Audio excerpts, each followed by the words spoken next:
नमस्कार, हमें है आपकी सेहत का ख्याल, इसलिए हर रोज लेकर आते हैं हम आपके लिए न्यूज 24 का खास प्रोग्राम संजीवनी। आपके साथ मैं हूं अभिलाषा पाठक और मेरे साथ है जाने माने आयुर्वेदाचार्य डॉक्टर प्रताप चौहान। डॉक्टर चौहान, बहुत बहुत स्वागत है आपका। थैंक यू जी, नमस्कार। कमजोर है इम्यूनिटी तो जल्दी हो जाएगा वायरल फीवर। बदलते मौसम में किन बातों का रखें ध्यान, जानने के लिए देखिए संजीवनी। मौसम बदलते ही अगर आप भी बार बार और बहुत ही आसानी से वायरल फीवर के शिकार हो जाते हैं तो कहीं ना कहीं आपका शरीर कमजोर हो रहा है, आपकी इम्यूनिटी कमजोर पड़ रही है। बार बार वायरल फीवर होने से शरीर पर क्या बुरा प्रभाव पड़ता है? क्या आयुर्वेद को अपनाकर वायरल फीवर से बचा जा सकता है? अगर वायरल फीवर हो जाए तो आयुर्वेद की मदद से इसमें जल्दी आराम कैसे पाया जा सकता है?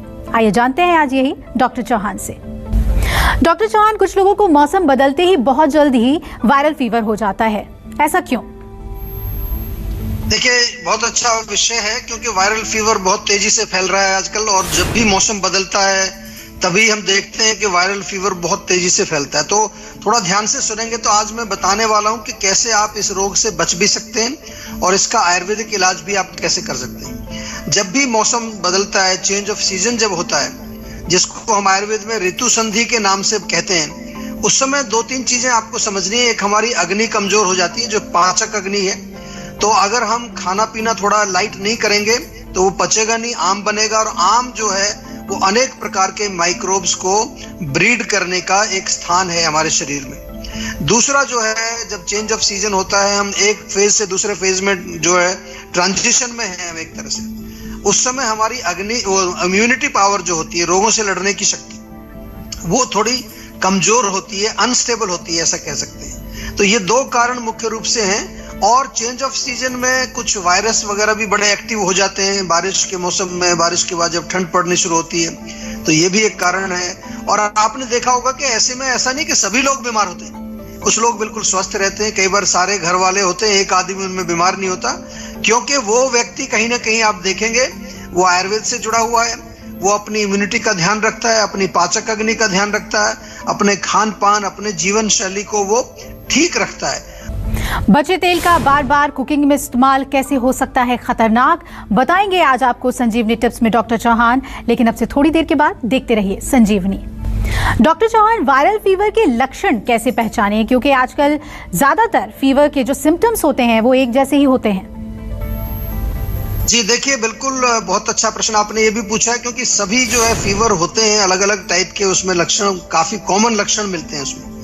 लेकिन आयुर्वेद में एक बहुत बड़ा एक डिस्क्रिप्शन है, ज्वर के नाम से एक चैप्टर पूरा आता है, उसमें अनेक प्रकार के ज्वर हैं और अनेक प्रकार के ज्वरों के अलग अलग वहाँ लक्षण, अलग अलग पहचान, उनके पूर्व सिम्टम्स जिसको हम पूर्व रूप बोलते हैं, उसके बाद रूप, उनकी संप्राप्ति, निदान, सब बहुत विस्तार से।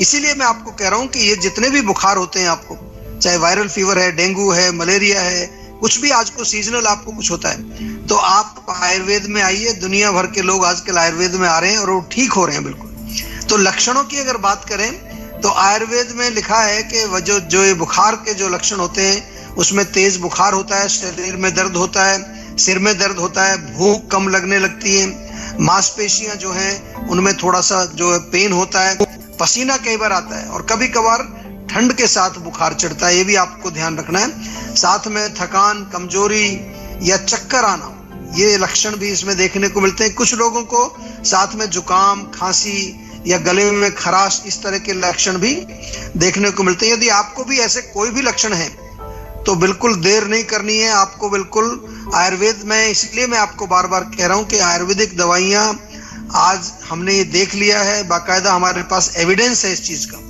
इवन जो कोविड पॉजिटिव के जो पेशेंट थे, हम लोगों ने आयुर्वेद की पूरी कम्युनिटी ने, जीवा में तो हमने अपना जीवाग्राम जो है उसको कोविड सेंटर बना दिया था सेकेंड वेव में, और वहां पर हमने पॉजिटिव पेशेंट्स को भर्ती करके उनका इलाज किया। तो ये हम आपको इसलिए बार बार थोड़ा प्रेरित कर रहे हैं कि हमेशा जरूरी नहीं है आपको कि जैसी बुखार हो तो आपको बहुत स्ट्रॉन्ग मेडिसिन लेनी है। आयुर्वेदिक दवाइयां बहुत ज्यादा जो है आपको मालूम है इतनी स्ट्रॉन्ग वैसी नहीं होती, दुष्प्रभाव उनके होते नहीं है, लेकिन हर लेवल पर वो काम करती हैं। आपकी अग्नि को मजबूत रखती हैं, आपकी इम्यूनिटी को मजबूत रखती हैं। और जीवा में आपको मालूम है कि आपको कहीं जाना भी नहीं है। जीवा आज विश्व की सबसे बड़ी टेलीमेडिसिन फैसिलिटी चलाता है। आपको ये जानकर खुशी होगी कि भारत से हम लोग ऑपरेट कर रहे हैं और पूरे विश्व में हम अपनी सेवाएं देते हैं। तो बिल्कुल देर मत करिए, आपको पर्सनलाइज दवाई भी देते हैं, साथ में डाइट देते हैं, डाइट चार्ट बना करके, लाइफस्टाइल से रिलेटेड, एक्सरसाइज से रिलेटेड सारी चीजें आपको हमारे डॉक्टर्स विस्तार से समझाते हैं और साथ में आपके साथ फॉलो अप भी करते हैं। आपके साथ टच में बने रहते हैं हमारे स्टाफ मेंबर्स, ताकि किसी तरह की कोई भी समस्या आपको हो तो तुरंत उसका जो है आपको उत्तर मिले। संजीवनी दर्शक संध्या हमारे साथ जुड़ रही हैं बरेली से। संध्या जी, स्वागत है आपका। पूछिए, क्या जानना चाहती हैं आप? जी सर, एक्चुअली 10 दिन से जो है सर्दी जुकाम बिल्कुल भी आराम नहीं हो रहा है और बढ़ता ही जा रहा है उसके रिगार्डिंग में बात करेंगे। देखिए, 10 दिन आपको हो गए हैं और हम तो कहते हैं कि 10 दिन वेट नहीं करना चाहिए आपको। पहले दिन जब भी लक्षण हो उसी समय जीवा में कॉल कर लीजिए, आपको फैसिलिटी दी है। अभी आप जो है जब तक आप कॉल करके डॉक्टर से कंसल्टेशन करेंगी तब तक के लिए एक छोटा सा नुस्खा मैं बता रहा हूँ आपको।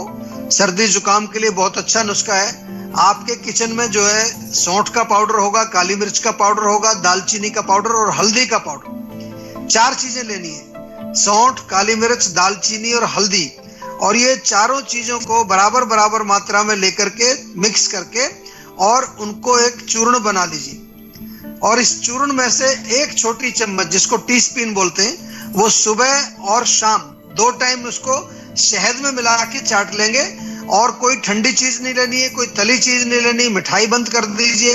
गुनगुना पानी पिए, गर्म पानी पिए या जीवा का षडंग पानी पिए। इस प्रकार से आपका रोग जो है तुरंत कंट्रोल में आना शुरू होगा। लेकिन क्योंकि 10 दिन पुराना रोग हो चुका है, एक प्रॉपर कंसल्टेशन हमारे जीवा के डॉक्टर से कर लीजिए, या हमारी क्लिनिक है आपके शहर में तो वहां जाकर के हमारे डॉक्टर से मिलकर के जल्दी से जल्दी आयुर्वेदिक उपचार इसका शुरू करिए। क्योंकि अगर हम जल्दी इलाज नहीं करते हैं तो रोग फिर जो है थोड़ा कॉम्प्लिकेटेड हो जाता है, पुराना हो जाता है, क्रॉनिक हो जाता है, फिर हमारे लिए थोड़ी डिफिकल्ट बात होती है। अर्ली स्टेज में हमारे लिए भी बहुत आसान है ठीक करना, और लेट स्टेज में थोड़ा मेहनत करनी पड़ती है।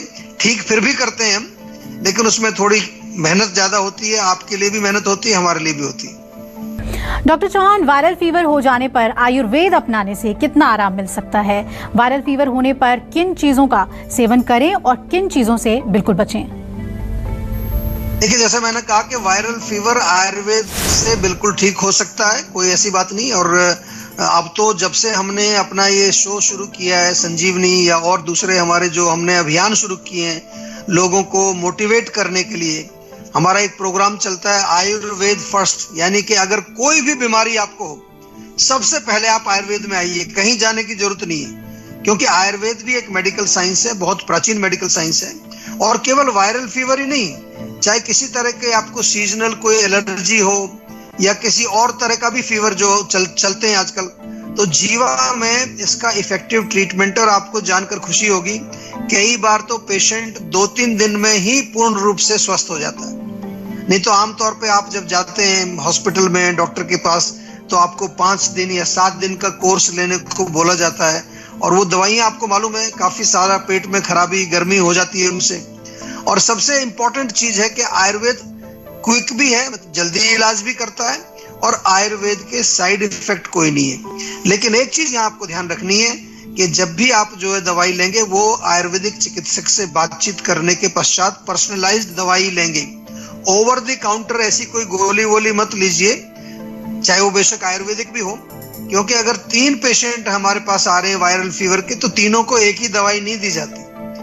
हम इस चीज को बार बार आपको समझाते रहते हैं, और आपकी समझ में जब तक नहीं आएगा तब तक हम इसको एक्सप्लेन करते रहेंगे कि आयुर्वेदिक चिकित्सा जो है वो पर्सनलाइज्ड होती है। डॉक्टर आपसे बातचीत करने के पश्चात एक पर्सनलाइज्ड आपका प्रिस्क्रिप्शन बनाता है, दवाइयां मिक्स की जाती हैं, फिर आपको भेजी जाती हैं। जहां तक आपने पूछा कि क्या खाना चाहिए क्या नहीं खाना चाहिए, हल्का सुपाच्य भोजन, उसमें मूंग की दाल की खिचड़ी बहुत अच्छी है, वेजिटेबल सूप ले सकते हैं, गर्म पानी पीना चाहिए, उसमें थोड़ी अदरक वगैरह डाल के उबाल सकते हैं, अदरक, सौंफ, जीरा। और एक षडंग पानी जीवा का आता है, बहुत बढ़िया है, उसको उबाल करके पीने से भी बहुत लाभ मिलता है। षडंग पानी के नाम से आपको मिल जाएगा।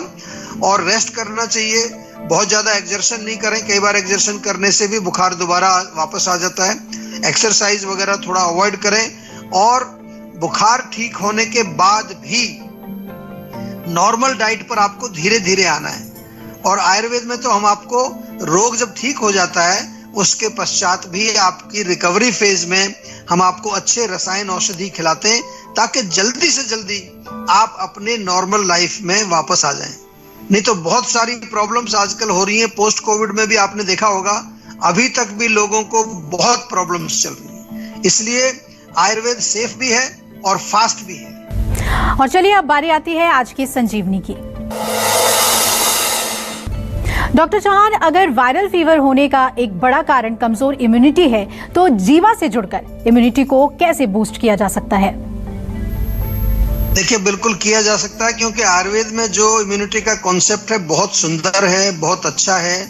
आयुर्वेद में व्याधि क्षमत्व करके एक नाम आया है। वो एक प्रकार का बल है हमारे शरीर में, जो रोगों को रोकता भी है। और अगर रोग यदि आपको हो जाए तो रोगों की रिकवरी में भी वो एक प्रकार का बहुत अच्छा रोल प्ले करता है।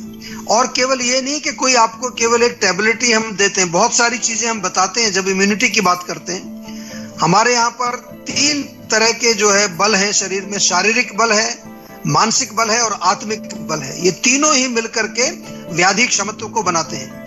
शारीरिक लेवल पर आपको क्या करना है, अपनी अग्नि और ओजस 2 चीजों को मजबूत रखना है। यानी कि जो भी कुछ खाएं वो पचना चाहिए, अग्नि मजबूत हो। अगर अग्नि कमजोर है तो जीवा का डाइजेस्टॉल बहुत बढ़िया चूर्ण है, वो घर में रखना चाहिए। और ओजस कमजोर है तो जीवा का ओजस कैप्सूल मिलते हैं, वो भी बहुत अच्छा काम करते हैं। इसके अलावा जो है मनोबल की अगर बात करें तो मनोबल बढ़ाने का एक ही तरीका है मुख्य रूप से, कि आपको सात्विक भोजन करना है, सात्विक चीजें देखनी है, सात्विक विचार रखने हैं, सात्विक चीजें पढ़नी है और सात्विक लोगों के साथ ही आपको एसोसिएशन करना है, ताकि आपका माइंड जो है वो पॉजिटिव रहे। नेगेटिव माइंड रहेगा तो आपको मालूम है नेगेटिविटी से तो बहुत सारे रोग होते हैं। और आत्मा के लेवल पर भी जो है आपको अपना आत्मिक बल मजबूत रखना है। उसके लिए आत्मा का कनेक्शन जो है परमात्मा से, जो हम कहते हैं soul should be connected with super soul. और सत्य बोलना है, अहिंसा का पालन करना है, प्रेम सद्भाव के साथ आपको रहना है। जितना भी हो सके उतना पॉजिटिविटी आपको जो है अपने माइंड में रखनी है। पॉजिटिव माइंड जो होता है, या जो आपका शुद्धता जो होती है, प्योरिटी जो होती है, प्योरिटी ऑफ सोल जिसको बोलते हैं, ये सारी चीजें जो है आपकी व्याधि क्षमता यानी कि आपके इम्यूनिटी पावर को बढ़ाती हैं। आयुर्वेद में बहुत गहरा है ये, केवल नहीं है कि एक आपने गोली कोई खा ली, खाने के लिए भी बहुत सारी चीजें हैं। जीवा का च्यवनप्राश बहुत अच्छा है, ओजस कैप्सूल मैंने आपको बताया, अश्वगंधा टैबलेट है, गिलोय के कैप्सूल है, नाक में अणु तेल जरूर डालिए रोज। और पूरी बॉडी में मसाज ऑयल से आपको मालिश करनी है। जीवा का एक ऑयल पुलिंग तेल भी आता है, हर सुबह जो है आपको 1 चम्मच ऑयल पुलिंग तेल मुंह में डाल करके उसको घुमाना है और बाहर थूक दीजिए उसके बाद। और पर्सनलाइज्ड सॉल्यूशंस के लिए आपको हमेशा ध्यान रखना है कि हमारे डॉक्टर्स अवेलेबल हैं, उनसे बातचीत करें और बातचीत करके जो भी प्रॉब्लम है उसका पर्सनलाइज्ड इलाज कराएं। साल में 1 बार पंचकर्म जरूर कराना है। योग, मेडिटेशन, प्राणायाम ये अवश्य साथ साथ जरूर करते रहिए। और जीवा मेडिटेशन जो कि YouTube पर उपलब्ध है उसको आप जरूर करें। अगर आप भी अपने सेहत को लेकर परेशान हैं तो टेंशन छोड़िए और फौरन सेहत का नंबर मिलाइए, जो है 012940404004। अपना फोन नंबर रजिस्टर कराइए और जल्द से जल्द डॉक्टर चौहान की टीम के डॉक्टर्स जो आपको खुद फोन करेंगे, उनसे बात करके गुड हेल्थ पाइए। नमस्कार, मैं हूं मानक गुप्ता। अगर आपको हमारा ये वीडियो पसंद आया हो तो इसे लाइक और शेयर जरूर करें। और हाँ, हमें सब्सक्राइब और फॉलो करना ना भूलें, ताकि आप देश और दुनिया की कोई खबर मिस ना करें। तो जुड़े रहिए हमारे साथ और देखते रहिए न्यूज़ 24।